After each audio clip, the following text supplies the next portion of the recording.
આજથી શરૂ થતા દશામાના વ્રતની આપ સૌને ખૂબ ખૂબ હાર્દિક શુભકામનાઓ.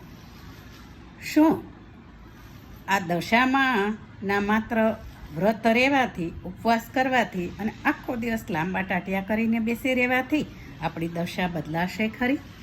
ના, શ્રદ્ધા છે એ એક જુદો વિષય છે. શ્રદ્ધા હોવી જોઈએ, કારણ કે આપણા શાસ્ત્રોમાં પણ 7 જગ્યા આસ્થાના સ્થાનો બતાવ્યા છે. એમાં એક શ્રદ્ધા અને વિશ્વાસનું સ્થાન છે.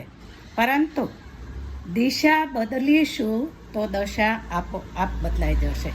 માત્ર આખો દિવસ 10 દિવસ સુધી ઉપવાસ કરીએ અને કંઈ જ ખાઈએ નહીં તો શું થાય? શરીરમાં અશક્તિ આવી જાય અને અશક્તિના કારણે કામ ન થઈ શકે તો દશા ન બદલાય, ઉલટાની દશા તો માથે બેસી જાય. પરંતુ હા, દશામાં એ વર્ષો પહેલાં કંઈક એવું કામ કર્યું હશે તો આજે વર્ષો પછી પણ આપણે દશામાના વ્રત કરીએ છીએ. તો એ કરેલો જે માતાજીએ ઈષ્ટદેવ હોય, માતાજી હોય, એમણે કરેલો જે પ્રચંડ કર્મયોગ છે તેને જીવંત રાખવા માટેથી આ વ્રતો સાથે તેને જોડી દેવામાં આવ્યા છે.